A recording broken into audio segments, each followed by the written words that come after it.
भक्तीचा जिव्हाळा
हरिभक्तीपरायण सोपान काका बोबडे माटेगावकर त्यांना सात पत्नी श्री हरिभक्तपरायण तुकारामजी बिडवे सातोनेकर.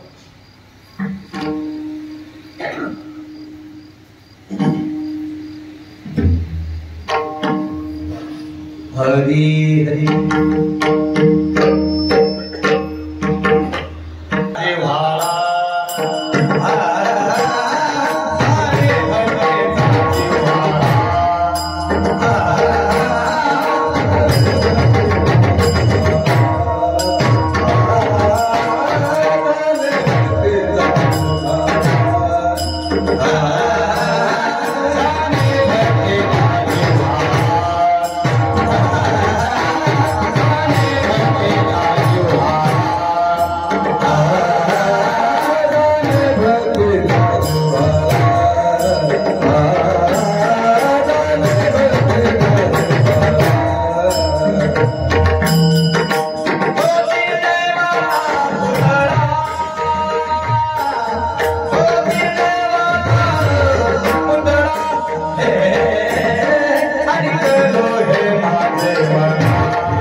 जाणे भक्तीचा जिव्हाळा तोची दैवाचा पितळा आणि कनये माझे मना हो का पंडित शहाणा नाव रूपी जडले चित्त त्याचा दास अंकित आणि कनये माझे मना हो का पंडित शहाणा तुका म्हणे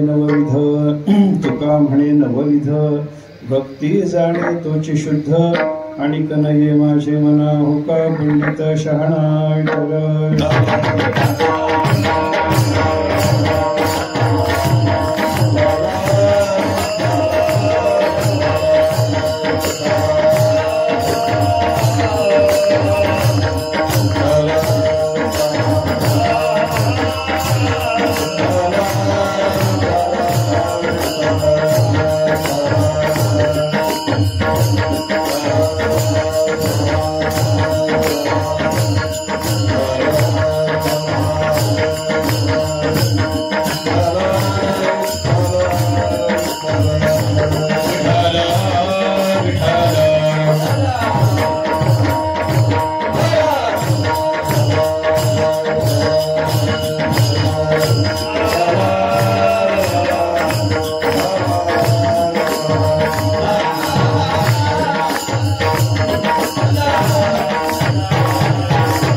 जाणी भक्तीचा जिव्हाळा तोची दैवाचा पुतळा आणि कनये माझे मना हो का पंडित शहाणा सेवेकरता घेतलेला अभंग जगद्गुरु संत शिरोमणी श्री तुकाराम महाराजांचा एक अत्यंत महत्वाचा अभंग आहे.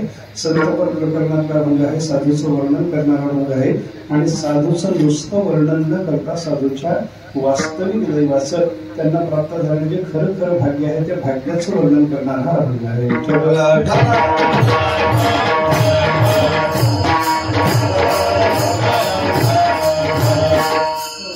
भाग्याला वास्तविक भाग्य खरं भाग्य असं मी मुद्दाम म्हणलो बघा. त्याचं कारण असं आहे की साधूचं जे भाग्य आहे तेच खरं भाग्य आहे. बाकीच्या लोकांना जे भाग्य म्हणून प्राप्त झालेलं असतं ते सगळंच्या सगळं खोटं भाग्य असतं. नाशिवंत असतं, खोटं असतं, भ्रामक असतं. आपल्याला ते वाटायला जाणवायला भाग्य असतं पण वस्तुतः ते अभाग्यच असतं. विठ्ठल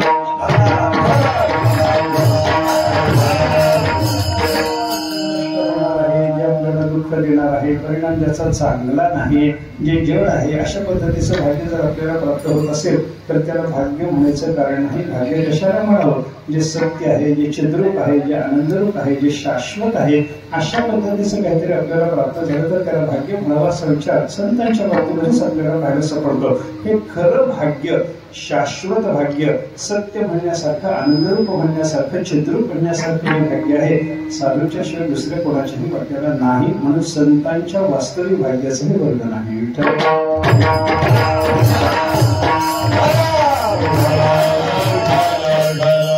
भाग्याचाच विचार सांगत असल्यामुळे परमार्थाचं भाग्य, संसाराचं भाग्य असा प्रकार आपण नंतर पाहू. पहिल्यांदा भाग्य कशाला म्हणायचं, दैव कशाला म्हणायचं, त्याचं महत्व काय आहे या दोन गोष्टीचा विचार आपल्याला थोडासा केला पाहिजे बरं का. दैव कशाला म्हणतात, भाग्य, दैव हे सगळे एका अर्थाचे शब्द आहेत बरं का. कशाला भाग्य म्हणायचं, कशाला दैव म्हणायचं हा पहिल्यांदा विचार आपल्याला केला पाहिजे. दैव शब्दाचा अर्थ असा आहे आपण मागं जे काही कर्म केलेलं आहे ते कर्म जेव्हा आपल्याला सुखदुःख भोगवण्याकरता आपल्या समोर प्रारब्धाच्या रूपात उभं राहतं त्यालाच दैव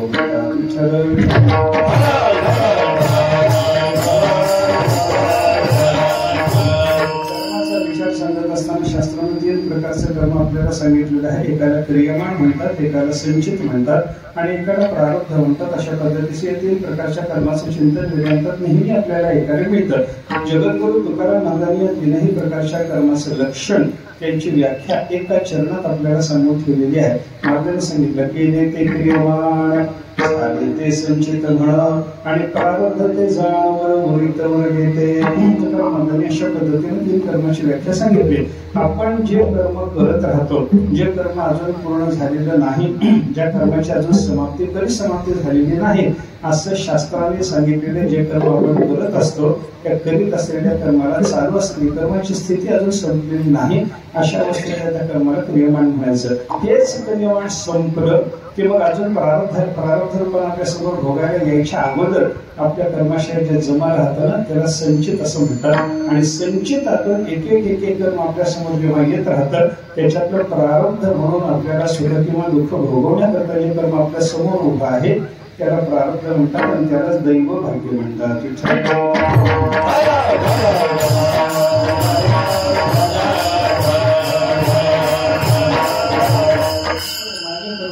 कर्माला भाग्य असं म्हणतात. कमाल करून ठेवलेलं आहे आपल्या समोर ते आता आले पाहिजे, ते भोग देणार घडलं पाहिजे, त्याला सुख किंवा दुःख जे काही असेल त्या पद्धतीचा फलभोग आपल्याला घडवला पाहिजे.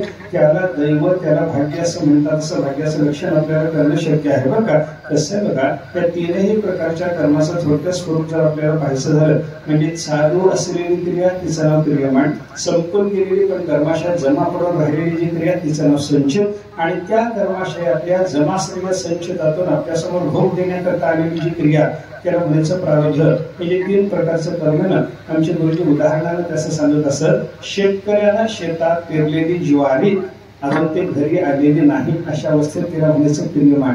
आणि तीच ज्वारी पोत्यात भरून घरामध्ये भरून जमा आहे, कणगीत भरून जमा आहे, डब्यात भरून जमा आहे, तिला म्हणायचं संचित. आणि त्या डब्यातल्या कणगीतल्या पोत्यातल्या ज्वारीचा दळून आणून भाकरी करता जेव्हा वापर सुरू होतो, भाकरी खाणं सुरू होतं तेव्हा त्याला म्हणायचं प्रारब्ध.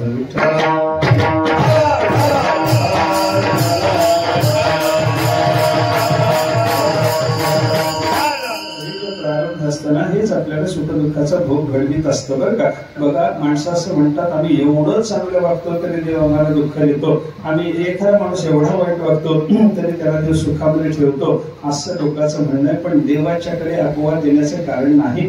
आपल्या कर्मानुसारच आपल्याला सुख दुःखाचा भोग प्राप्त झालेला असतो बरं का. मग माणसं म्हणतात मी सुख चांगला कर्म करतो, पुण्यकर्म करतो, मला दुःख का, तो पाप कर्म करतो तो सुखात का, असं लोकांचं म्हणणं असतं. तर त्याचं उत्तर असं आहे आपण आत्ता करीत असलेल्या कर्माचा आणि आपल्याला प्राप्त होत असलेल्या सुख दुःखाचा काही एक संबंध नसतो.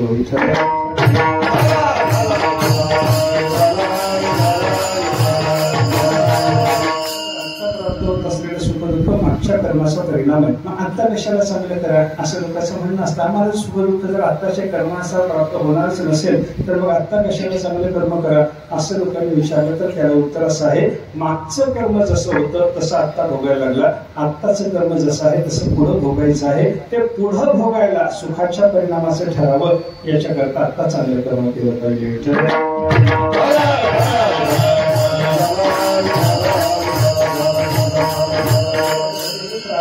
महत्व हे दैवाचं महत्व माग करून ठेवलेलं कर्म. मग ते पापाचं कर्म असेल तर दुःखाचा परिणाम घडवणार असतं, ते पुण्याचं कर्म असेल तर आपल्याला सुखाचा परिणाम घडवणार असतं बरं का. आणि नुसतं करून ठेवलेलं कर्म, नुसतं करीत असलेल्या कर्माला क्रियमाण म्हणता येत नाही, नुसती केलेली क्रिया तिला संचित म्हणता येत नाही, नुसती भोगाकरता समोर उभी राहिलेली क्रिया तिला प्रारब्ध म्हणता येत नाही. त्याच्यात शास्त्राने असं सांगितलं कोणतीही क्रिया करत असताना ती क्रिया करणाऱ्या माणसाच्या अंतःकरणात कर्तेपणाचा अभिमान आणि कर्मफळाची आसक्ती या दोन गोष्टी असतील तरच त्यानं ती क्रिया केली असं म्हणता येतं.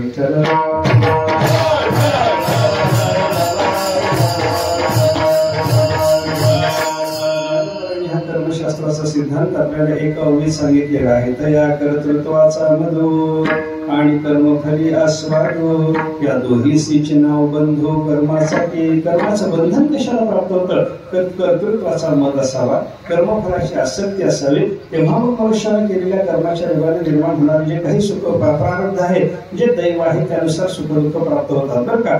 एखादी क्रिया एखादा महात्मा एखादी क्रिया नुसती शरीरानं करतो, ती क्रिया करत असताना त्याला कर्तृत्वाचा अभिमान नाही, कर्मफलाची आसक्ती त्याच्या अंतःकरणात नाही.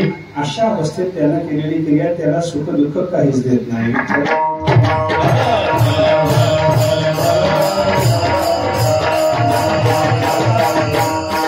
क्रियेचा लेप आपल्याला लागावा त्या क्रियेचा परिणाम आपल्याला भोगावा लागावा याच्या करता म्हणून आपल्या अंतःकरणात कर्मफलाची आसक्ती आणि कर्तेपणाचा अभिमान पाहिजे. नुसती शरीराने क्रिया केली की त्या क्रियेचा लेप आपल्याला लागत नाही. आपण बघा भगवान श्रीकृष्ण परमात्म्याच्या चरित्रात असे प्रसंग सांगतात. एकदा सगळ्या गोपिकांनी भगवंताला जीव घालायचं ठरवलं. आता एवढ्या सगळ्या गोकुळातल्या गोपिका त्यांनी देवाला जीव घालायचं ठरवलं. सगळ्या देवाला एकांतात वृंदावनावर भेटल्या. देवाला बोलायला लागल्या. बोलता बोलता त्यांनी सांगितलं देवा आमची अशी सगळ्यांची इच्छा आहे की उद्या तुम्हाला आम्ही जीव घालावं, भरपूर जीव घालावा असा आमचा विचार आहे. प्रत्येकीचा स्वतःचा एक एक काहीतरी वेगळा वेगळा खास पदार्थ आहे. आमचे स्वतःचे पदार्थ वेगळे वेगळे आहेत. ते पदार्थ करण्यात आम्ही निष्णात आहोत. एक जण बुंदीचा लाडू करते, एक रव्याचा लाडू करते, एक इडली चांगली करते, एक डोसा चांगली करते, एक वडा करतायत. असे प्रत्येकाचे पदार्थ वेगळे वेगळे आहेत. आणि आमच्या कर्तृत्वाच्या शैलीनुसार चांगले चांगले जे पदार्थ आम्हाला करता येतात ते सगळे करावे. आणि तेव्हा तुम्हाला जीव घालावा असं आमचं मनात आहे, असं आमच्या मनात आहे. एक दिवस द्या देवा, सगळ्याच्या करता एक दिवस द्या. भगवंतांनी सांगितलं काय अडचण नाही, तुम्ही माझ्या भक्त आहात, तुमच्या अंतःकरणात माझ्याविषयी प्रेम आहे, मला जीव घालायचं तुमच्या अंतःकरणामध्ये आहे. तुका म्हणजे जेवी सगळे प्रेम आणि प्रीतीच्या माझा स्वभाव आहे, त्यानुसार मी तुमच्या बरोबर तुमच्याकडून जेवायला तयार आहे. कधी करता सांगा. गोपिकांनी सांगितलं तेव्हा तुम्ही सांगा ना, तुमच्या अडचणीचा दिवस नसावा, तुम्ही त्याविषयी मोकळे असाल. आम्ही सगळ्यांनी केलेले पदार्थ चाकून तुम्ही खाल्ले पाहिजेत अशी आमची इच्छा आहे. मग त्यांनी सांगितलं एक दिवस दिला. तो दिवस दिल्यानंतर गोपिकांनी सगळी तयारी केली. आदल्या दिवशी देवाला सांगितलं भगवान उद्या सगळ्यांनी पदार्थ तयार करून आणणार आहोत, आपल्याला भोजन करायचं आहे, तुम्ही आम्हाला दिवस दिलेला आहे. सगळ्या गोपिकांना भगवंतांनी सांगितलं काही अडचण नाही, उद्या तुम्ही सगळे पदार्थ करून घेऊन या. मी इथं वृंदावनात बसलेला असेल दुपारच्या वेळेला, इथं सगळे पदार्थ घेऊन या, आम्ही भोजन करेन म्हणे, तुमच्या पदार्थाची मी चव घ्यायला तयार आहे. सगळ्या गोपिकांनी सगळे पदार्थ त्यांचे ठराविक तयार केले. देवाच्या पर्यंत सगळ्या गेल्या. सगळे पदार्थ देवाच्या भोवताली ते सगळ्याच्या सगळ्या भांड्यातून आणलेले पदार्थ मांडले आणि देवाला त्यांनी प्रार्थना केली, देवा हे सगळे पदार्थ करून आणले, उपभोग घ्या, जेवण करा, एका पदार्थाची चव चाखायला सुरू करा. देवाने तो पदार्थ चाखायला सुरुवात करायची याच्या आधी सगळ्या गोपिकांना सांगितले अडचण आहे, मी तुम्हाला आजचा दिवस दिला, तुम्ही सगळ्यांनी पदार्थ केले, माझ्यापर्यंत ठरल्या वेळी आणले, हे पदार्थ मी सेवन करावे, सगळं मान्य आहे, पण एक नुकतीच अडचण निर्माण झाली, त्याच्यामुळे मला जेवण करता येत नाही. काय अडचण आहे? यमुनेच्या पहिल्या तीराला दुर्वास ऋषी आलेत ना, माझे गुरु महाराज येते आणि एवढ्या जवळ गुरु महाराज असताना त्यांना सोडून जेवण करणं मला जमत नाही. त्याला कधी वाटला माणूस राहतो. गुरु महाराज घरात असताना सुद्धा त्यांच्या जेवण करणं हे कधी वाटल्या माणसाला जमत. आणि नदीच्या पलीकडे गुरु महाराज आलेले असताना त्यांना सोडून जेवायची माझी तयारी नाही असं भगवंतांनी सांगितलं.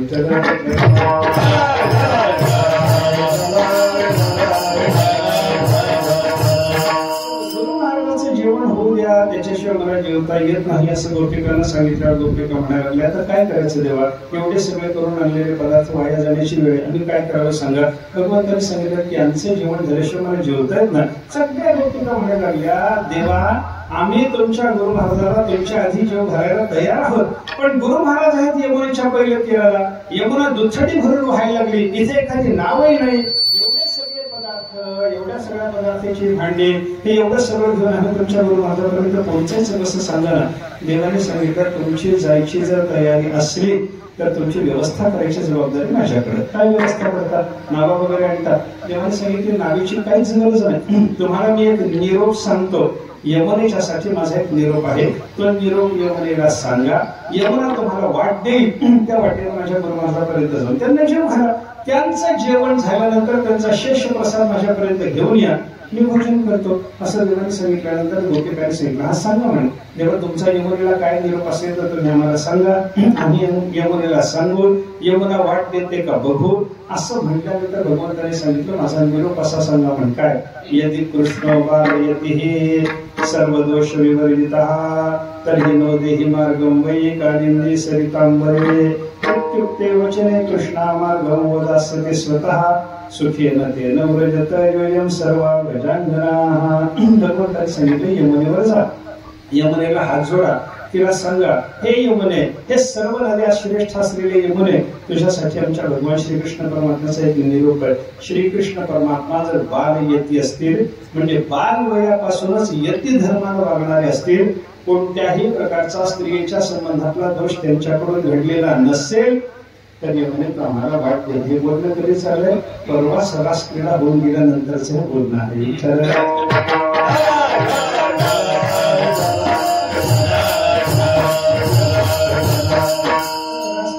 सगळ्या गोपिकाच्या बरोबर भगवंताची क्रीडा झाली आणि त्याच्यानंतर भगवान म्हणायला लागले, एकाही स्त्रीला या जन्मात आल्यापासून मी स्पर्श केलेला नसेल तर यमुने आम्हाला वाट द्या असं यमुनेला सांगायला म्हणे. तुम्ही माझा निरोप सांगितला, यमुना तुम्हाला वाट देईल असं गोपिकांना भगवंतांनी सांगितलं. गोपिकांनी ते सगळे पदार्थ घेतले, यमुनेच्या काठावर आल्या, हात जोडून यमुनेला भगवान श्रीकृष्ण परमात्म्याचा निरोप सांगितला.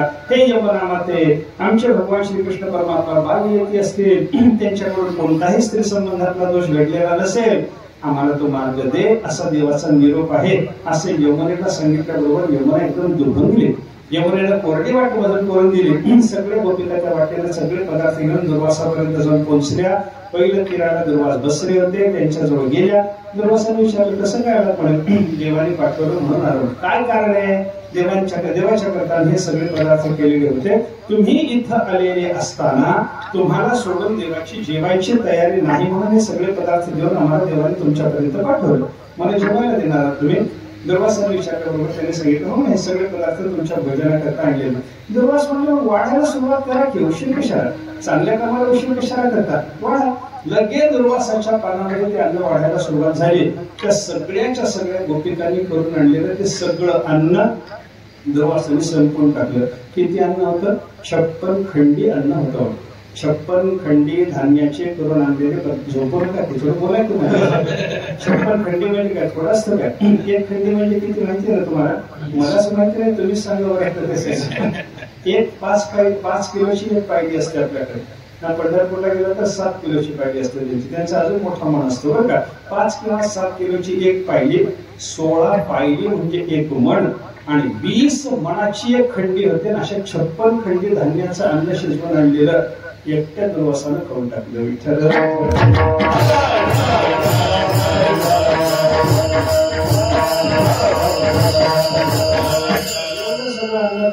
दुर्वासाने सांगितलं, अजून काय राहिले का?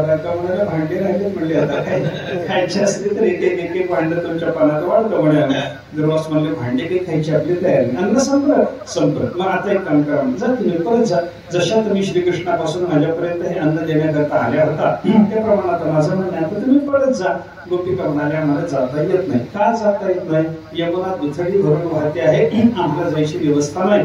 दुर्वास म्हणाले, तुम्ही येताना यमुना भरून वाहत नव्हती का? भरूनच वाहत होती म्हण. मग तुम्ही कशा आला? देवाने एक निरोप सांगितला, तर निरोप यमुनेने ऐकला, आम्हाला मार्ग दिला आणि त्या मार्गाने आम्हाला इथपर्यंत येतात. काय निरोप होता? दुर्वासांना गोपिकांनी निरोप सांगितला, आमचा श्रीकृष्ण परमात्मा भागीरथी धर्मानं वागणार असेल, आजपर्यंत त्याच्याकडून स्त्री संबंधातला कोणताही दोष घडलेला नसेल तर यमुने वाट दे असा यमुनेला देवांनी निरोप दिला होता. तो निरोप आम्ही यमुनेला सांगितला. यमुनेनं तो ऐकला, आम्हाला मार्ग दिला. त्या मार्गाने आम्ही तुमच्यापर्यंत आलो. पण आम्ही सगळ्या जणी नदीच्या अलीकडे आल्याच्या नंतर पुन्हा यमुना भरून व्हायला लागलेली यमुने आता जाण्याची व्यवस्था नाही. दुर्वास म्हणाले, असं झालं? यमुना भरून वाहत असताना भगवान श्रीकृष्ण परमात्म्याने तुम्हाला यमुनेला सांगायला निरोप दिला आणि तिला वाट गेली का? आता असं करा म्हणे, माझा एक निरोप सांगा. तो माझा चेहराच आहे म्हणे श्रीकृष्ण.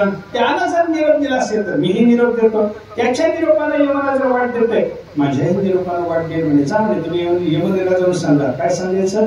यदि दुर्वासं पीत्वा दुर्वासा केवलं शितौ व्रती निरन्नो निर्वारिः वर्तते पृथिवी तले तर्हि न देहि मार्गं वै कालेन विसरिताम्बरे इत्युक्ते वचने कृष्णा मार्गं बोधास्यति स्वतः सुखेन तेन व्रजत यूयं सर्वा व्रजांगनाः. दुर्वासाने सांगितलं, माझा निरोप असा सांगा, या दुर्वास ऋषीनं जन्माला आल्यापासून आजपर्यंत अन्नाचा एकही कण खाल्ला नसेल. कधी बोलणं चाललंय? किती खाल्लं? 56 खंडी धान्याचं अन्न. हो, एवढं खाणं झाल्याच्या नंतर हा बाबा काय म्हणतो, जन्मल्यापासून आतापर्यंत या दुर्वासानं अन्नाचं एक शीत खाल्लं नसेल, पाण्याचा एक थेंब प्याला नसेल, त्याचं अखंड निरशन व्रत चालू असेल, केवळ दुर्वारस पिऊन हा दुर्वास जिवंत असेल, तर यमुने मार्ग दे असा आमचा निरोप सांगा म्हणून बायका हसायला लागल्या. म्हणजे तो आमचा बाबा म्हणतो रासक्रीडा करून स्त्री संबंधातला दोष माझ्याकडून घडला नाही. हा त्याचा गुरु आमच्या समोर 56 खंड्यांना बसवतो. म्हणतो जन्मात एक अन्नाचा कण खाल्ला नाही, पण काय त्याचं जसं खरं तसं याचे खरं असेल. सगळ्या भांडे कोंडे घेऊन यमुनेच्या तीरावर आल्या. यमुनेला हात जोडून सांगितलं, दुर्वास ऋषीने यमुने तुझ्याकरता निरोप दिला. दुर्वासाचा निरोप म्हणल्याबरोबर यमुना थांबली, स्थिर झाली. यमुना निरोप ऐकायला लागले आणि यमुनेला याने निरोप सांगितला, दुर्वासाचा असा निरोप आहे. त्याने जन्मात अन्नाचा कण घेतला नसेल, पाण्याचा एकही थेंब घेतला नसेल, केवळ दुर्वास पिऊन त्यांचं तप चालू असेल, अखंड अनशन होताना ते वागत जर असतील तर यमुने आम्हाला तू वाट दे असं म्हणल्याबरोबर यमुना दुर्गुणी तिने पुन्हा वाट दिली. वाट दिल्यावर सगळ्या गोपिका भगवंतापर्यंत आल्या, मांडे बाजूला ठेवले, देवाला नमस्कार केला, देवाच्या जवळ बसल्या. देवाने सांगितलं झालं, जाऊन आला दुर्वासांपर्यंत, जाऊन आलो. जेवण झालं ना, तुम्ही सगळे पदार्थ त्यांना दिले चाखायला, दिले ना. मग आता माझं जेवण जवळचं जेवण झाल्यानंतर मला जेवायला हरकत नाही. आता उरलेला प्रसाद आणा, त्यांचा प्रसाद सेवन करायचा. बायका म्हणल्या तुमचे गुरु महाराज फार बसतात म्हणजे तुमच्या करता तुमचा विचारच नाही त्यांना, त्यांनी तुमच्याकरता काही ठेवलंच नाही. सगळ्याच्या सगळं खाऊन फस्त केलं आणि देवा तुम्हाला जेवण करायचं असलं तर आता तुम्हाला पिठलं भात करून आणून देतो. भगवान म्हणले ते राहू द्या, तुम्ही माझ्याशी थोडस समाधानानं बोला. मग गोपिका बोलायला लागल्या आणि बोलता बोलता गोपिका म्हणायला लागल्या, देवा आमचा संशय नाही, अहो तुम्ही रास क्रीडा करता, मी येते म्हणता आणि ते तुमचे गुरु महाराज एवढं आमच्या समोर खातात आणि मी काहीच जन्मात खाल्लं नाही म्हणतात. बरं खोटं म्हणावं तर यमुना हा निरोप ऐकून वाट येते म्हणजे खरंच असायला पाहिजे. हे खरं आहे आणि दिसायला तर हे खरं नाही, याची संगती कशी आहे. तिथं श्रीकृष्ण परमात्म्याने दिलेलं उत्तर असं आहे, कोणतीही क्रिया करताना कर्तृत्वाचा अभिमान आणि कर्मफलाची आसक्ती असेल तर ती क्रिया त्यानं केली असं होतं. मी किंवा माझे गुरु महाराज दोघांच्याही अंतःकरणामध्ये कर्तृत्वाचा अभिमानही नाही आणि कर्मफलाची आसक्तीही नाही, म्हणून आम्ही काहीही केलं तरी ते आम्ही केलं म्हणताच येत नाही.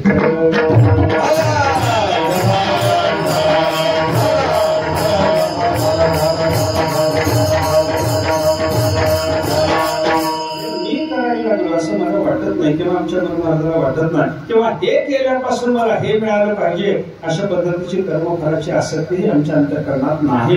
गुरु महाराज सगळं अन्न सेवन करतात तरी या अन्नानं तृप्ती झाली पाहिजे त्यांना वाटत नाही.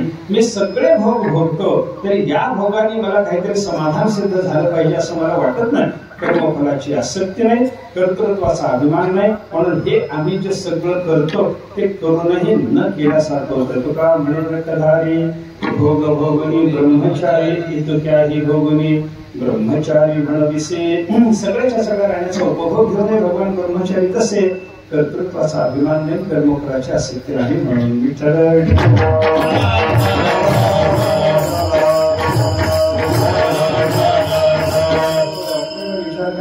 भाग्याचा दैवाचा विचार करायचा होता. त्याच्याकरता हे बोलता बोलता निघालं. दैव कशाला म्हणतात आता इथूनच बघावं लागतं सगळं. कर्तृत्वाचा अभिमान मनात आहे, कर्मफलाची आसक्ती मनात आहे. या दोन्ही गोष्टी मनात असताना जे कोणतं कर्म केलं ते निर्माण होतं, ते संचितात जमा होतं. ते प्रारब्ध रूपाने जेव्हा सुख दुःख देण्याकरता आपल्या समोर येतं तेव्हा त्याला म्हणायचं आहे दैव. विचार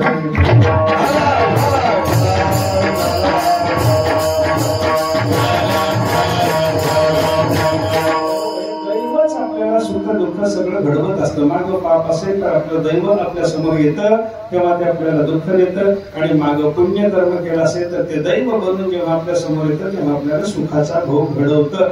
असा विचार दैवाच्या बाबतीत आपल्याला पाहायला सापडतो बरं का. दैवच फल देत राहतं. ऐका, मी आता सुरुवातीला बोलताना बोललो होतो मनुष्य आत्ता चांगला आहे, कर्म चांगलं आहे पण दुःख भोगतो. मनुष्य आत्ता वाईट कर्म करतो पण त्याला फल चांगलं मिळतं. हे आत्ताच्या कर्मानुसार नसून मागच्या कर्मानुसार आहे. बघा, शास्त्रकारांनी एक सुभाषितकाराने फार छान ही गोष्ट समजावून सांगितली आपल्याला. त्यांनी काय केलं, आपल्यासमोर कानाचं डोळ्याचं उदाहरण ठेवलं. तुम्ही कान बघा आणि तुम्ही डोळा बघा.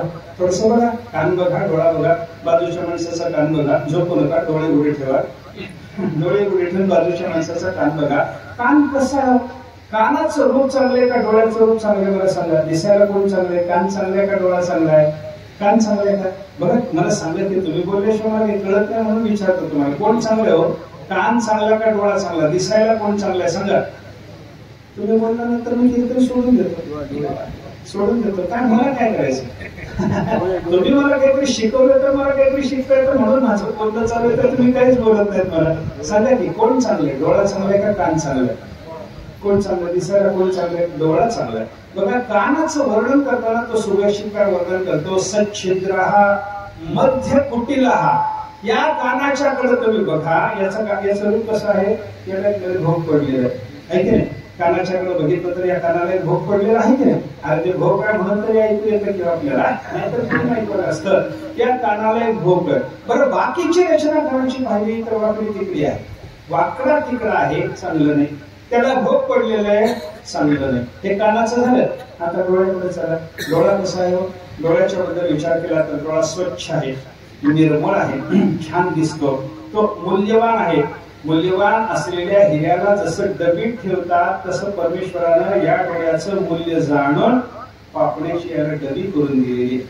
पापण्याच्या डबीमध्ये याला हिऱ्यासारखं ठेवलं. तितकं मूल्यवान आहे हो, चांगलं आहे, निर्मल आहे. हे डोळ्याचं रूप आहे. तसं कानाचं रूप पाहिलं वाईट आहे आणि डोळ्याचं रूप पाहिलं चांगलं आहे. आता विचार करा, सोनं घालायचंय ते कुठं घालतात हो? कानात का डोळ्यामध्ये? कसं तुमच्याकडे कसं? तुम्ही बोलत चला, बोलल्याशिवाय मला तुम्ही असं नुसतं शांत बसला तर मला काही बोलता येत नाही. तुम्ही मला उत्तर देत चला. काय सोनं कुठे घालतात सांगा मला? डोळा एवढा चांगला आहे त्याला सोनं दिलं जातं का? कानाला सोनं दिलं जातं. कर्ण स्वर्णस्य भाजनम, कानाला सोनं दिलं जातं. आणि डोळा एवढा चांगला असून सुद्धा त्याच्या तोंडाला काळं फासलं जातं.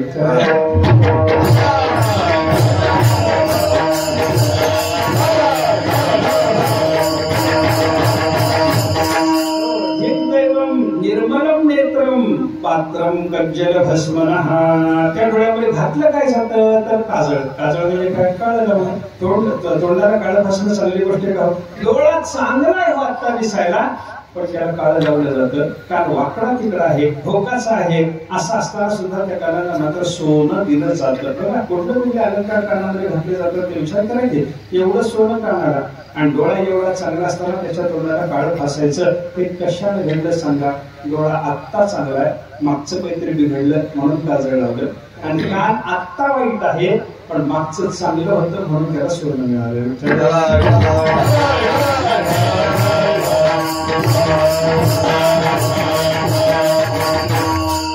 काही फळ प्राप्त होतं ते दैव युगानं भाग्याच्या युगानं प्राप्त होत असतं, असं दैवाचं महत्व आहे. कोणतंही फळ सुख असो दुःख असो प्रारब्धानुसार प्राप्त होणार. एक उदाहरण सांगतात कबीर महाराजांनी. एक दैववान मनुष्य आणि एक दुर्दैवी मनुष्य, दोघांची गोष्ट आपल्याला एका दोह्यामध्ये सांगितली बरं का. कबीर महाराज म्हणतात एक समुद्रकाठची वस्ती होती. त्या समुद्रकाठच्या वस्तीमध्ये राहणारी दोन माणसं, एकाचं भाग्य चांगलं होतं, एकाचं दुर्दैव होतं. अगोदर दुर्दैवी माणसाची कथा आहे का? कबीर महाराजांनी सांगितलं समुद्राच्याच काठावर राहणारा हा दुर्दैवी मनुष्य, त्याला असं वाटलं की या समुद्रात मोती मिळतात, रत्नाकर आहे का समुद्र. समुद्राच्या जो कोणी जाईल तो समुद्रातून मोती घेऊन यायला लागला. या दुर्दैवी माणसानं पाहिलं आणि तो म्हणायला लागला आपणही जावं, समुद्रात बुडी मारावी आणि मोती घेऊन यावं म्हणून तो समुद्राकडे निघाला. कबीर महाराज वर्णन करतात ऐका. दलिंदर चले समंदर को. त्या सांगितलं दलिंदर म्हणजे नशीब चांगलं नसलेला, दरिद्री नाही बरं, नशीब चांगलं नसलेला माणूस. उर्दू शब्द दलिंदर. दलिंदर चले कुठं झालं? समंदर को. नशीब निघला साथ. तो ज्या वेळेला समुद्राला निघाला तेव्हा त्याच्याबरोबर त्याचं नशीब हे चाललं होतं. नशीब बरोबरच निघालं. नशीब बरोबर राहतच राहतं, कोणाच्या बरोबर राहतं. तो दलिंदर मनुष्य समुद्रावर गेला, त्याच्या बरोबर त्याचं नशीब गेलं. त्यानं काय केलं? तो मोती येऊन केली, डुबकी लगाई. त्या समुद्रात त्याला बुडी मारली. माणसं बुडी मारतात, खालीवर मोती घेऊन येतात. हा विचार लक्षात घेऊन त्याला तिथे बुडी मारली, मोत्या करता बुडी मारली. मोती येऊन केली, डुबकी लगाई, शंख लगे हात. खाली बुडी मारली, खाली काहीतरी मिळतं असं वाटलं, त्या घेतलं दोन्ही हातामध्ये, बाहेर बघायला लागला एकटे मोती नव्हता, दोन्ही हात भरून शंख शंखाले. हे दुर्दैवी माणसाचं झालं. आता भाग्यवान माणसाचं सर सिकंदर चले टट्टी को. त्याला सिकंदर म्हणतात. सिकंदर म्हणजे भाग्यवान असलेला मनुष्य त्याला सिकंदर म्हणतात. मुकद्दर का सिकंदर म्हणतात. मुकद्दर म्हणजे भाग्य, त्याचा सिकंदर म्हणजे चांगलं देव असलेला असा मनुष्य बरं का. तो कुठे निघाला? तो समुद्राकडे, समुद्राच्या वस्ती, समुद्रकाठच्या वस्तीचाच आहे. पण समुद्राकडे तो मोती आणायला निघाला नाही. तो कुठं निघाला? सिकंदर चले टट्टी को. टट्टी म्हणजे संडास. संडास ना शौचाला निघाला. शौचाला निघाला. घरात पाणी नव्हतं म्हणून तांब्या घेतला. जाता जाता समुद्रात पाणी घ्यावं, बुडवावा तांब्या, समुद्रातलं पाणी घ्यावं, शौचाला जाऊन यावं असा विचार करून निघाला. सिकंदर चले टट्टी को. कबीर महाराज सांगतात नसीब निकला साथ. त्याच्याबरोबर कसं नशीब निघालं? आणि पाणी के लिए लोटा डुबाया मोती लगे हात. त्याला काय केलं होतं? संडासला जायला पाणी पाहिजे होतं म्हणून पाण्याकरता त्या समुद्रामध्ये त्याला लोटा घडवला. पण लोटा घडून त्या लोटामध्ये मोतीच मोती आले.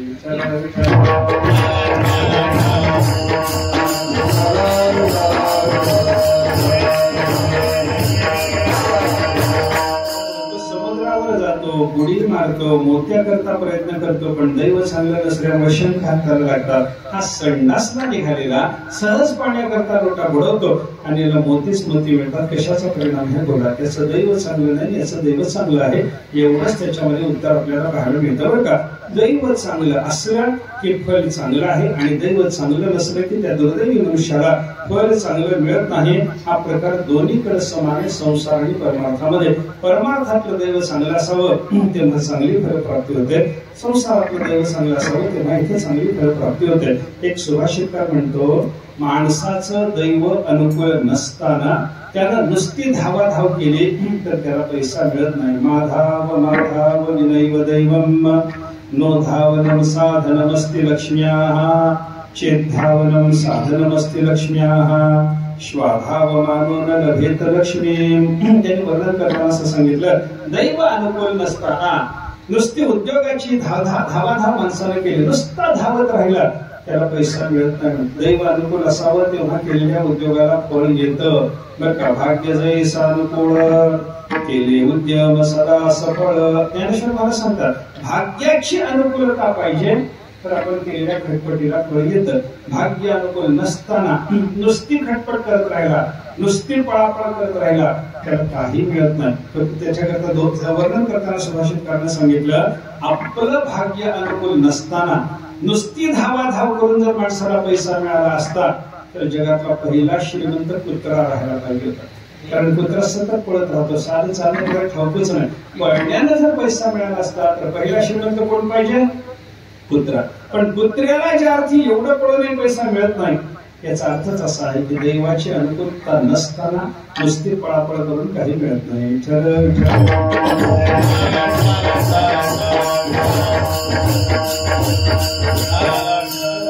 प्राप्त होण्याकरता दैवाची अनुकूलता लागते. ते संसारातलं दैव वेगळं आहे आणि परमार्थातलं दैव वेगळं आहे. दैव म्हणून आपल्याला भाग्य म्हणून ज्या वस्तू मिळतात संसारातल्या माणसाच्या कल्पना वेगळ्या आहे. सांसारिक वस्तूला धरून आपण भाग्य बोलत राहतो. पैसा असला भाग्य आहे, घर चांगलं असलं भाग्य आहे, बायको चांगली असली भाग्य आहे, नवरा चांगला असला भाग्य आहे, मुलगा चांगला असला भाग्य आहे असं माणसं म्हणत राहतात. परमार्थात संतांना विचारा संसारी मनुष्य ज्याला ज्याला भाग्य म्हणतो त्याला तुम्ही भाग्य म्हणणार का? याच्यापैकी कशाला भाग्य म्हणतात? तुकाराम मला सांगतात याच्यात कशाला याने भाग्य म्हणत नाही. भाग्य तरी लो हे धन पोटाला, भाग्य तरी लो हे धन पोटाला, भाग्य तरी लो हे धन पोटाला,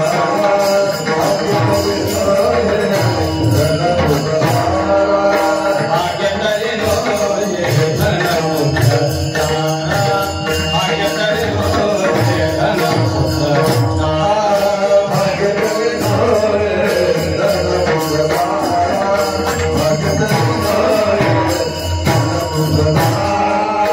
निकट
म्हणतात महाराज म्हणतात भाग्य तरी नव्हे धन पुत्र दारा.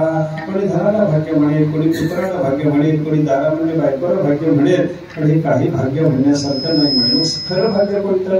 निकटवास बरा संतापाये, संत चरणाचरण राहायला मिळणे याच्यासारखं भाग्य नाही असं तुकाराम मला सांगतात बरं का. याचा अर्थ काय झाला?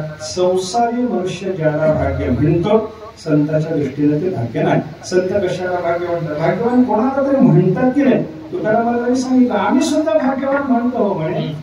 भाग्यवंत म्हणो तया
म्हणता की नाही? महाराज जो म्हणतो ना भाग्यवंत म्हणू कोणाला? या त्या पुरुषाला मी भाग्यवान म्हणतो. त्याला म्हणजे कोणाला भाग्यवान म्हणता? हो, शरण गेले पंढरीराया.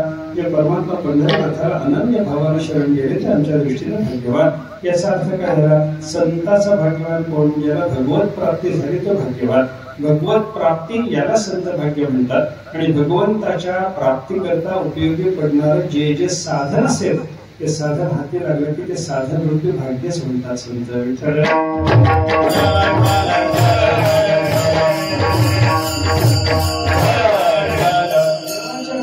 जे जे उपयोगी पडलं ते साधन रूपी भाग्य. देवाचं दर्शन माणसाचा ध्येय पाहिजे.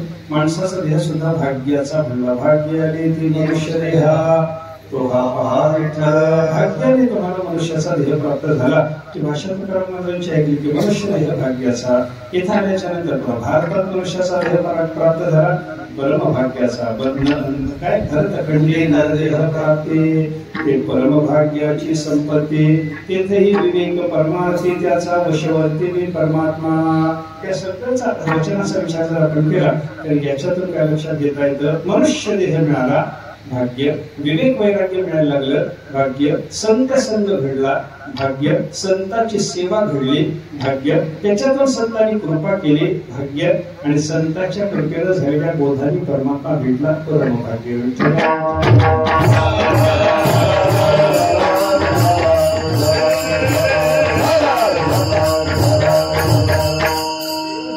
महत्वाचं भाग्य आणि त्याच्याकरता उपयोगी पडणारं सगळं साधन रूपी भाग्य याला संतांनी भाग्य म्हणलेलं आपल्याला पाहायला सापडतं बरं का. मी थोडस ज्ञानेश्वर महाराजांच्या हरिपाठातून आपल्याला दुर्दैवी कोण आणि भाग्यवान कोण याचा विचार ज्ञानोबारांनी सांगितलं तो आपल्या समोर ठेवण्याचा प्रयत्न करतो बघा. दोन शास्त्र आपल्याकडे प्रमाण मानली जातात. एक भक्तिशास्त्र आहे आणि एक ज्ञानशास्त्र आहे. ज्ञानशास्त्राच्या दृष्टीनं दुर्दैवी आणि भाग्यवान कोण आणि भक्तिशास्त्राच्या दृष्टीनं दुर्दैवी आणि भाग्यवान कोण दोन्हीचा विचार ज्ञानेश्वर महाराजांच्या एका वचनाच्या आधारावर फक्त दुसरीकडे जायचं नाही, फक्त हरिपाठातून आपल्याला ते राहायचं आहे. ज्ञानाच्या दृष्टीनं दुर्दैवी कोण ज्ञानोबा सांगा कुंजोनी करंटा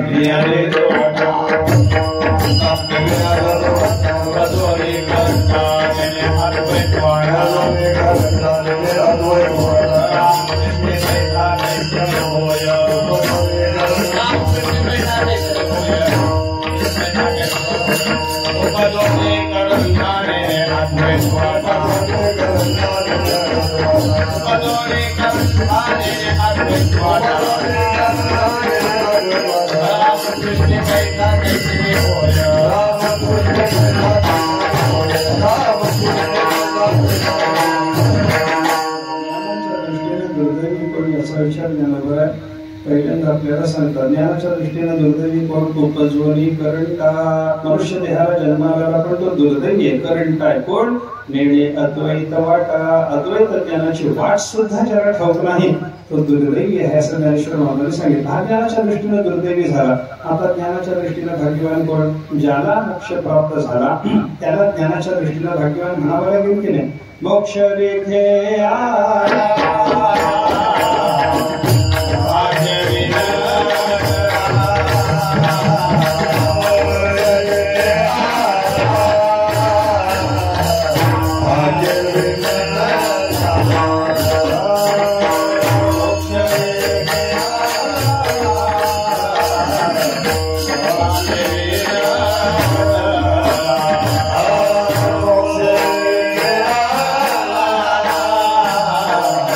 Wow.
मार्गही न जाणणाऱ्या मनुष्याला दुर्दैवी जसं म्हणलं तसं भाग्यवान कोण आहे त्याचा विचार सांगताना ज्ञानोबा बोलले मोक्ष रेख्याला भाग्य विनटला साधूचा अंकिला हरिभक्त. इथं अन्वय लावून घेताना असं म्हणावं लागतं आपल्याला, जो साधूचा अंकिला झाला, साधूचा अंकित झाला, साधूची मुद्रा ज्याच्यावर पडली, हा अमक्या साधूचा शिष्य आहे अशी ज्याच्यावर साधूची मुद्रा पडली, तो हा साधूचा अंकिला आणि त्याच्या घरात हरिभक्त झाला, भगवंताची भक्ती करायला लागला. साधूचा अंकित झाला पहिली गोष्ट, भगवंताच्या भक्तीला लागला दुसरी गोष्ट, आणि त्याच्यामुळे मोक्ष रेखे आला, मोक्षाच्या रेघेत आला. रेघेत आला म्हणजे मोक्षाच्या सीमारेषेत आला, सीमारेषेत आला म्हणजे मोक्षाच्या प्रांतात त्याचा प्रवेश झाला. असा जो महात्मा आहे तो भाग्यानं विशेष रीतीनं नटलेला म्हणा.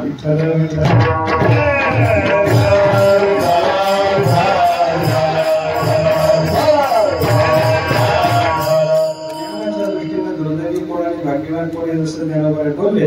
आता भक्तिशास्त्राचा विचार करा, भक्तिशास्त्रात दुर्दैवी कोणाला म्हणावं आणि भाग्यवान कोणाला म्हणावं हरिपाठातच बघायचं आपल्याला. ज्ञानोबा ते सगळं हरिपाठात, एक हरिपाठ म्हणजे सगळ्या शास्त्राचं सार आहे असं चिंतन करायला हरकत नाही बरं का. भक्तीच्या दृष्टीनं दुर्दैवी कोण आहे हो?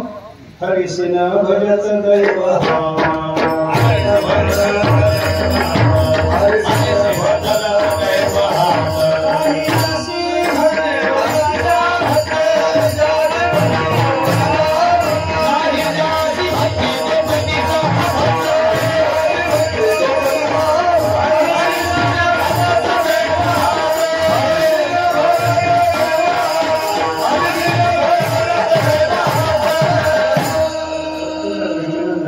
विचार सांगायला लागले. नाही जासी भक्ती, त्याच्या अंतःकरणात भगवंताची भक्ती नाही, तो पतित, त्याचा आधार पतन झालेला म्हणा, अभक्त, त्याला अभक्त म्हणा. हरिसिन भजत, तो हरीचं भजन करत नाही, दैव हत, त्याचं दैव मारलं गेलं, दुर्दैवी मनुष्य त्याला म्हणा. असं ज्ञानेश्वर महाराजांनी आपल्याला सांगितलेलं पाहायला सापडतं बरं का. हे दुर्दैवी मनुष्य कोण? भगवंताचं भजन ज्याला घडत नाही त्या मनुष्याला भक्तीच्या दृष्टीनं दुर्दैवी म्हणा. आता भक्तीच्या दृष्टीनं दैववान कोण, भाग्याचा कोण, त्याचा विचार ज्ञानेश्वर महाराजांच्या मुखातून आपल्याला ऐकला पाहिजे. ते हरिपाठातूनच ऐकायचं आहे बरं का. हरि नाम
दुर्दैवी म्हणून जसा सांगितला तसा तो भाग्याचा कोणी भक्तीच्या दृष्टीनं ज्ञानोबा बोलायला लागले. हरिनाम सार, जगामध्ये सार वस्तू कोणते तर भगवंताचं नाम ही सार वस्तू आहे. आणि जिव्हा या नामाची ते सारभूत हरिनाम घेऊन घेऊन ही वाणी त्या नामाचीच करून टाकली. जिव्हा नामाचीच करून टाकली. जिव्हा नामाची करणं म्हणजे नामाच्या शिवाय दुसरं काही जिव्हेनं न उच्चारणं. सारभूत असलेल्या हरिनामाला वाणी समर्पण करून टाकली. त्या वाणीनं दुसरं काही केलंच नाही. असा जो महात्मा असतो त्याचं जे भाग्य आहे त्याच्या भाग्याला कोणतीही उपमा देऊन कोणीही वर्णन करू शकत नाही. उपमा त्या दैवाची कोणवानी, कोण उपमा देऊन त्याच्या देवाचं वर्णन करेल बाबा. कोणी करू शकत नाही असं ज्ञानोबा सांगतात. याचा अर्थ काय झाला? अखंड नामस्मरण करणारा, भजन करणारा तो भक्तीच्या दृष्टीने भाग्यवान आहे. तर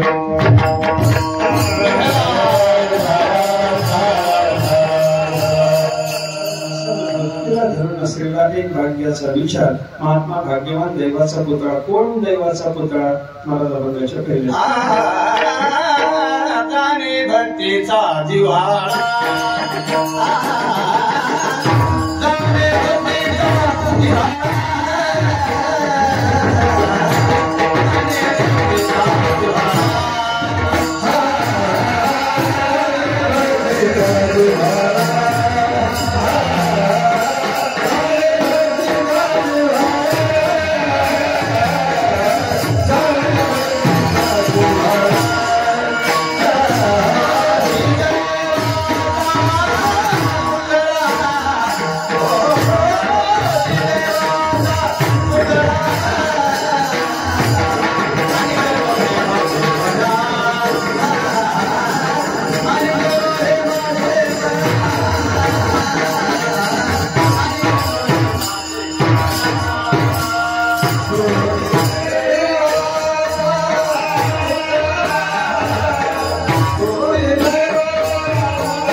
दैवाचा पुतळा. दैवाचा पुतळा म्हणजे मूर्तिमंत भाग्य त्याच्या रूपाने आपल्याला पाहायला मिळतं. असा भाग्यवान कोण आहे? तर जो भक्तीचा जिव्हाळा जाणतो. जिव्हाळा शब्दाचा अर्थ वर्म. बरं का? भक्तीचं वर्म जरा ठवठळ. भक्तीचं वर्म काय याचा विचार करा. नुसता भक्ती करणारा मनुष्य तुकाराम महाराजांनी दैवाचा पुतळा म्हणून सांगितला नाही. भक्तीचं वर्म जाणणाऱ्या पुरुषाला आणि वर्म जाणून भक्ती करणाऱ्या पुरुषाला महाराज दैवाचा पुतळा म्हणतात. किंवा भक्तीचं वर्म काय याचा विचार करताना भक्ती करणारे लोक अनेक असतात. हे का? त्या अनेक प्रकारच्या लोकांमध्ये पहिला भक्ती करणाऱ्या माणसाचा प्रकार दंभानं भक्ती करणारा. दंभे भक्ती सोंगे दारुजना. दंभानं भक्ती करणारे, लोकांना फसवण्याकरता भक्ती करणारे, एक दंभानं भक्ती करणारे जे लोक आहेत ना, त्यांची भक्ती जरी चालू असली तरी महाराज त्यांना दैवाचा पुतळा म्हणत नाही.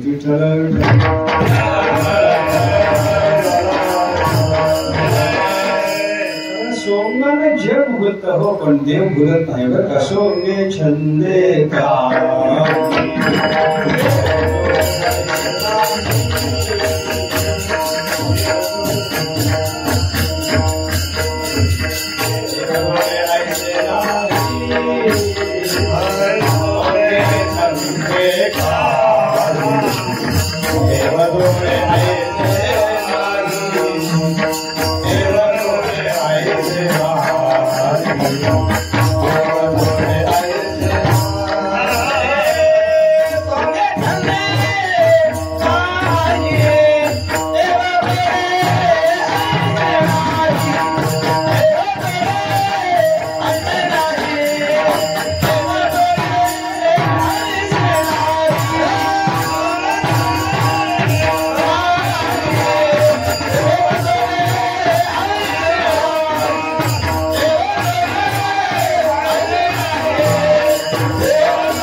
भेटत ना म्हणून दंभानं भक्ती करणारा मनुष्य त्याला भक्ती सुवर्म ठाऊक नाही. बरं का? मग ते लोक कसे असतात?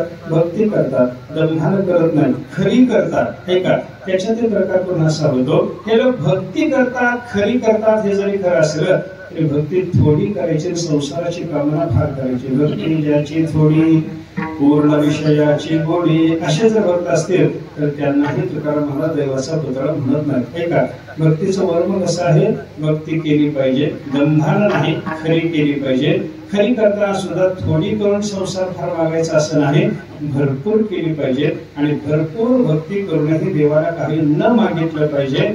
याला भक्तीचा जिव्हाळा जाणणं म्हणतात। आणि हा भक्तीचा जिव्हाळा जाणून जो खरी भक्ती करतो, भरपूर भक्ती करतो आणि निष्काम भक्ती करतो, तोच दैवाचा पुतळा, तो दैवाचा भाग्याचा पुतळा हे असं मला सांगतात। आणि भक्तीचा जिव्हाळा जाणणाऱ्या पुरुषाला सोडून बाकी भले पंडित असेल, शहाणा असेल, तो दैवाचा पुतळा नसल्यामुळे माझ्या मनाला येत नाही। मला दुसऱ्याच्या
दैवाचा पुतळा आणि कनये माझे मना होका पंडित शहाणा।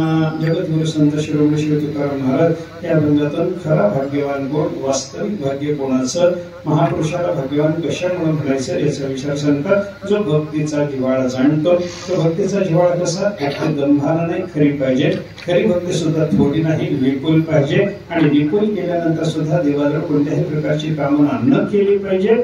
एवढं सर्व भक्तीचं वर्म जाणणारा म्हणजे जिव्हाळा जाणणारा असा जो महात्मा, तोच दैवाचा पुतळा, तो भाग्याचा मूर्तिमंत पुतळा आहे, तो दैववान आहे। आणि तो दैववान असल्यामुळे माझ्या मनाला येतो, बाकी कोणी मनाला येत नाही। आणि नये माझे मना, ते नये म्हणून जे सांगितले ना, त्या आणिकाच्या यादीत कोणी सामान्य नाही तर का, हो का पंडित शहाणा, कोणी पंडित असेल, कोणी शहाणा असेल, पण माझ्या मनाला येत नाही म्हणतात महाराज।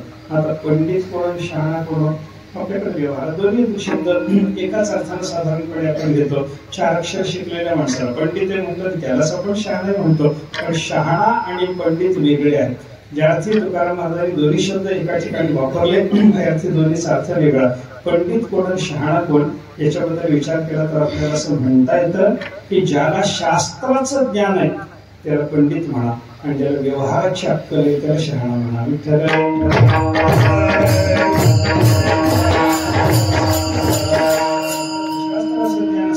पंडित म्हणता येतं। बरेच ग्रंथ अगदी अवगत असतात लोकांना, कितीतरी शास्त्र माहिती असतं, पण शास्त्र अध्ययन जरी झालेलं असेल तरी पंडित म्हणतात व्यवहाराची अक्कल असेल असं ते सांगता येत नाही बरं का। म्हणून असं म्हणलं जातं ना, शास्त्राण्यधीत्यापि भवन्ति मूर्खाः, शास्त्राचा अभ्यास करतात लोक पण तरी मूर्ख राहून जातात।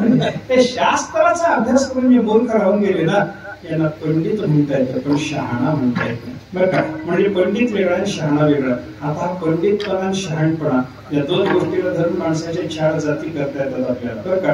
काही लोकांना पंडित पण आहे, शहाणपण नाही, काही लोकांना शहाणपण आहे, पंडित पण नाही, काही लोकांना शहाणपण आणि पंडित पण दोन्ही आहे, आणि काही लोकांना हे नाही ते नाही।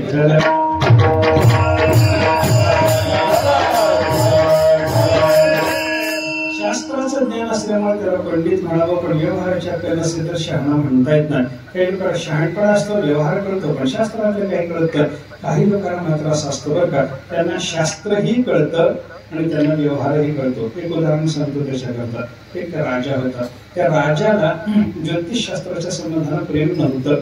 भविष्य खोट आहे, ज्योतिषशास्त्र खोटं असं राजा नेहमी लोकांना सिद्ध करून देण्याच्या भानगडीत असायचा. त्या राजाला काय केलं होतं, एक 7 मजली उंच इमारत बांधली आणि 7व्या मजल्यावर त्याला दरबार भरवायचा. एखाद्या ज्योतिषी गावात आलाय कळालं, राजाने त्याला बोलवायचं, दरबारात त्याला बोलवायचं, 7व्या मजल्यावर बोलवायचं आणि तिथे गंमत कशी होते, राजाचं एक आसन, प्रधान मंडळीचे आसन, गावातले ते 5-50 प्रतिष्ठित लोक येतील तर त्यांना बसायला आसन आणि एक तिथं खिडकी होती. त्या खिडकीच्या जवळ एक आसन मांडलेलं असायचं. त्या खिडकीच्या जवळच्या आसनाच्या दोन्ही बाजूला 2 चांगले ताकददार पैलवान उभे ठेवायचे आणि त्या खिडकी जवळच्या आसनावर ज्योतिषाला बसवायचं. गंमत कशी, त्या खिडकी जवळच्या आसनावर ज्योतिषाला बसवायचं आणि तिथं ते ज्योतिषाला आला, सगळे येऊन बसले की मग राजाला बोलायला सुरुवात करायची. तुम्ही ज्योतिषी आहेत ना? हो. भविष्य जाणता ना? हो. हात पाहता का? हो. पत्रिका पाहता का? हो. तो म्हणायचं आपण ज्योतिषी, मला पाहायचंय ना, तुमचं पाहायचं करायचे सर, हे पत्रिका हात वगैरे पाहून भविष्य. राजा म्हणायचं माझं नाही रे, मी माझं भविष्य सांगायला तुला बोलावलं नाही, तुझंच भविष्य सांगायला बोलावलं. राजा काय विचारायचं, काय विचारायचं, मला विचार माझ्या भविष्याच्या संबंधात, असं कोणी म्हणायचं ज्योतिषी.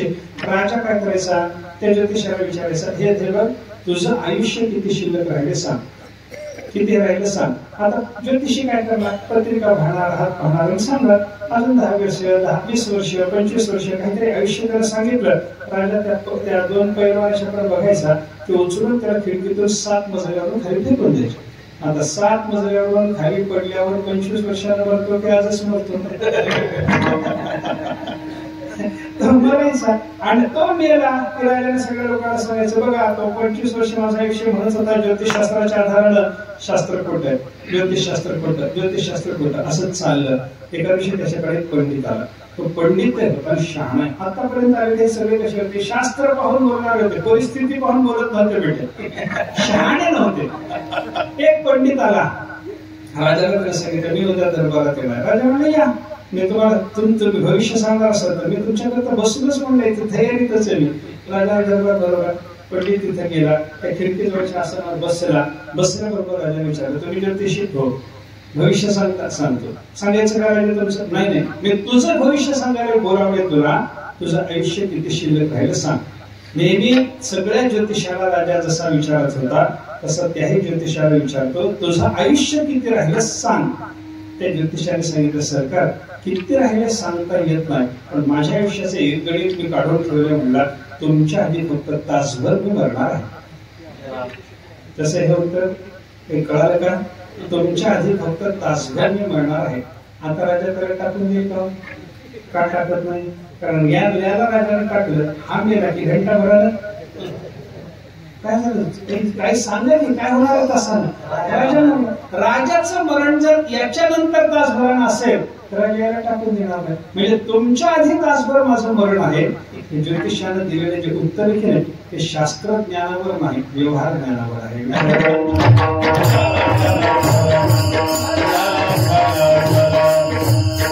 असं कोणी व्यवहार ज्ञानी असेल, कोणी शास्त्रज्ञानी असेल, दोन्ही ज्ञान एखाद्याच्या ठिकाणी एकवटलेली असतील, पण भक्तीचा जिव्हाळा जर जाणत नसेल तर न ये माझे मना तो पंडित शहाणा. मग मनाला कोण येतो? भक्तीचा जिव्हाळा जाणणारा. तो कसा असतो आणि किती मनाला येतो? मला 3ऱ्या चरणात सांगतो.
दासनी अंकित नाम रूपी जळले चित्त.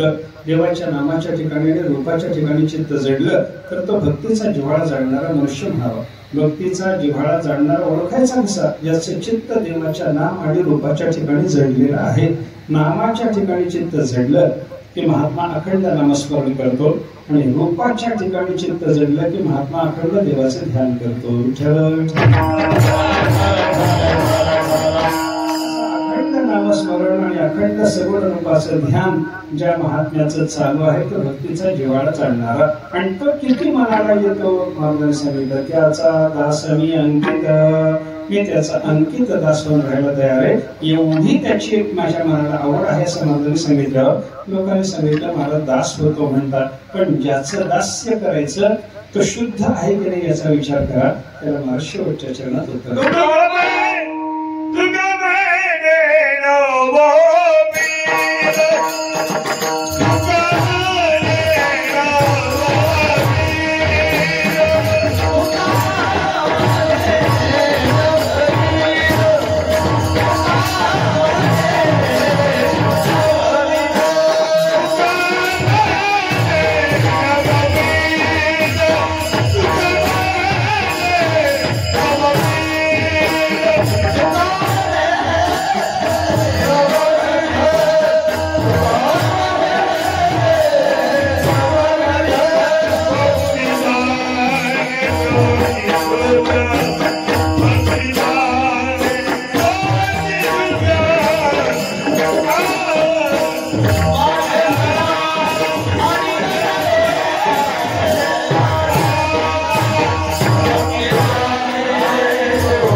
भक्तीचा जिव्हाळा जाणणारा महात्मा एवढा आवडतो की त्याचा मी अंकित दास होतो म्हणलं. लोकांनी विचारलं होतं अंकित दास होताना त्याची सेवा करताना तो शुद्ध आहे की नाही याचा विचार करा.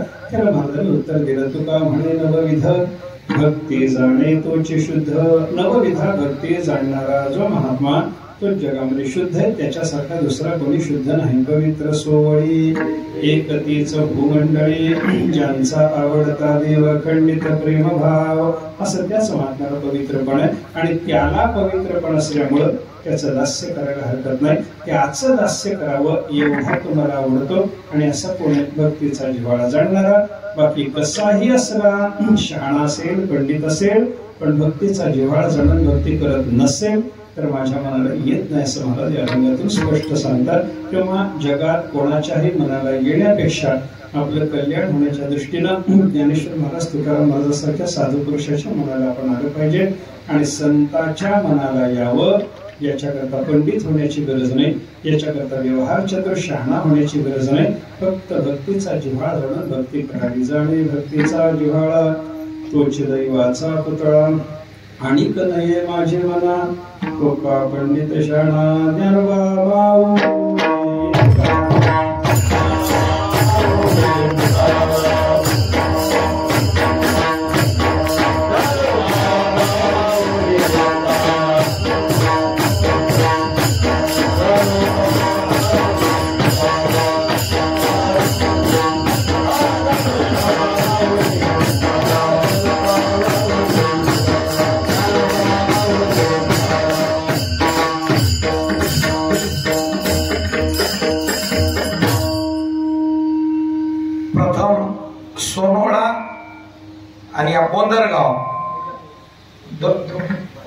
आणि द्रौपद वडगाव आणि हटकरवाडी.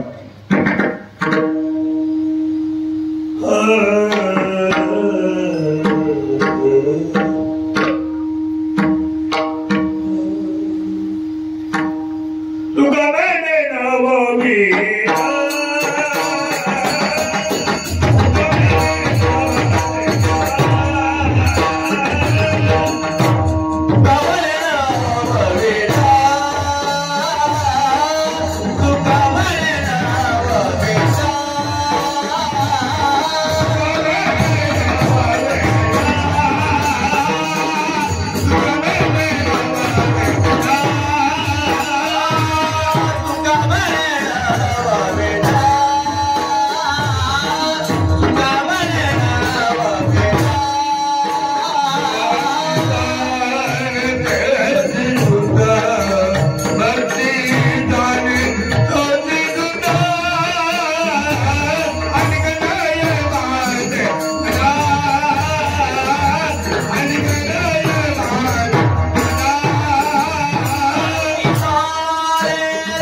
राधा